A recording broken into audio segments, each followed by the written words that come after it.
1월 뉴스 시작합니다.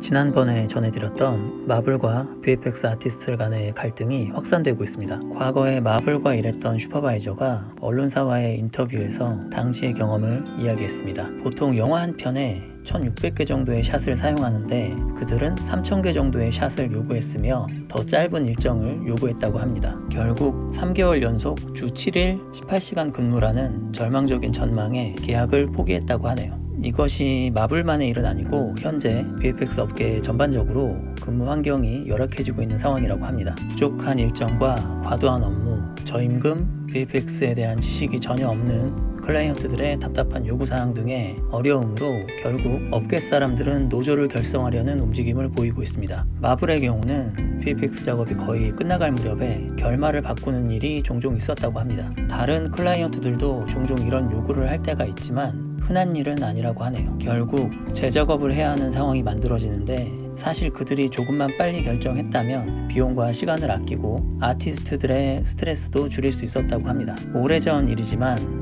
영화 라이프 오브 파이가 데이트를 하고 천문학적인 수익을 올렸음에도 VFX 제작사인 리드맨 휴즈만 심각한 적자를 기록하여 문을 닫았을 때 VFX 업계는 큰 충격을 받았습니다. 당시 더 충격적이었던 점은 리드맨 휴즈가 그해 아카데미상 VFX 부분에서 수상을 한 직후에 파산했다는 점입니다. 단상에 올라 수상 소감과 함께 이 사태에 대한 심각성을 알리려고 했으나 고의인지 실수인지 마이크가 꺼져버리고 화면 전환이 되어버리는 일도 있었습니다. 당시에도 노조 설립에 대한 업계의 논의가 있었지만 큰 진전은 없었습니다. 이번에는 조금 다를지 기대해봐야겠네요. 업계에서도 리드맨 휴즈 사태는 워낙 충격적인 사건으로 기억되고 있으니 언젠가 시간이 되면 특집으로 다뤄보도록 하겠습니다. 기사 원문의 내용이 무척 길기 때문에 아래 더보기를 클릭해 링크에 연결된 전체 기사를 참고해 주시기 바랍니다. 이 책을 알고 계신 분들이 계실까요? 이 책은 리드맨 휴즈 파산 사태 이후 발간된 책입니다.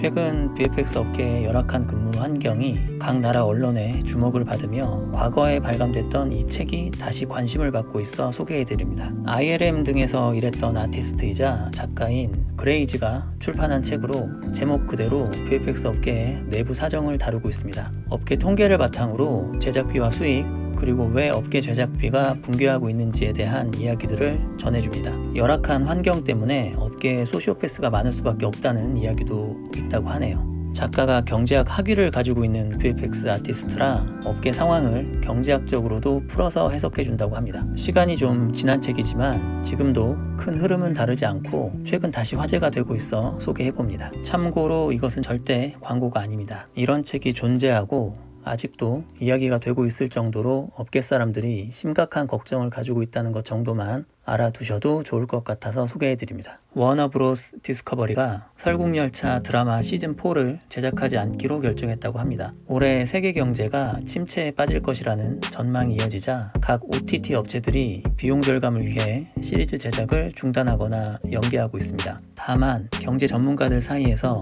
경기 침체가 깊을 것이라는 의견과 그렇지 않을 것이라는 의견이 갈리고 있어 정말 OTT 업체들의 우려처럼 심각한 상황이 생길지는 알 수 없습니다. 다행인 점은 이 시리즈가 인기 있는 시리즈이고 제작사가 이 시리즈에 대한 확신을 가지고 있어서 다른 OTT 플랫폼을 찾아 마지막 시즌4를 아름답게 마무리할 것이라는 점입니다. 이 드라마는 동명의 그래픽 노블에서 시작됐으며 살인의 추억으로 유명한 봉준호 감독이 2013년 영화로 제작해 히트하면서 드라마 제작으로 이어졌습니다. 좋은 평가를 받으며 시즌3까지 서비스되고 있었는데 봉준호 감독과 설국열차의 팬들에게는 아쉬운 소식이네요. 하지만 봉준호 감독은 그의 영화를 기반으로 하는 또 다른 그의 드라마 기생충을 제작 중입니다. 설국열차 드라마가 어떤 파트너와 함께 시즌4를 제작하게 될지 기대해보겠습니다. 디즈니가 원격 근무에서 사무실 근무로의 전환을 시도하고 있어 업계 사람들이 우려하고 있습니다. 디즈니는 주 5일 중 4일을 출근해서 일하라고 직원들에게 전달했다고 합니다. 북미 지역과 유럽 지역은 팬데믹 때 거의 모든 VFX 스튜디오들이 원격 근무로 전환했고 현재도 그것을 유지하고 있습니다.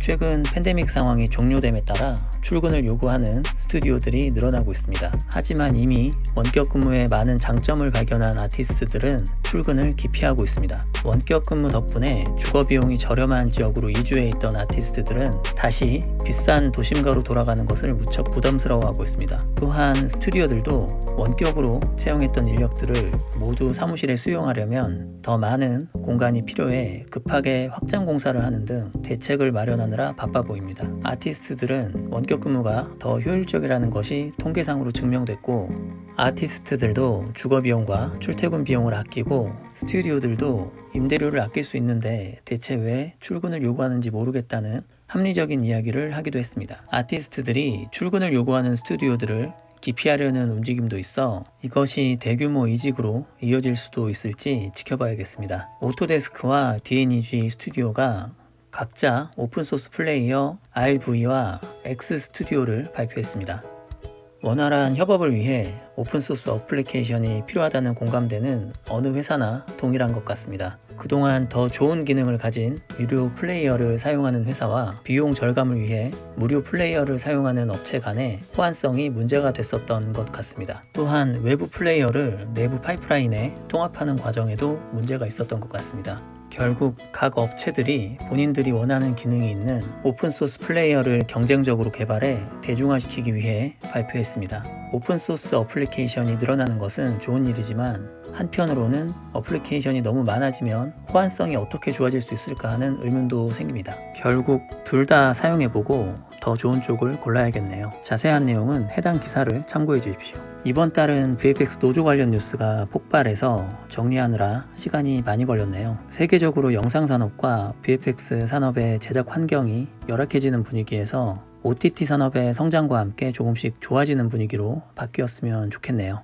그럼 전 다음 시간에 뵙겠습니다. 새해 복 많이 받으시길 바랍니다.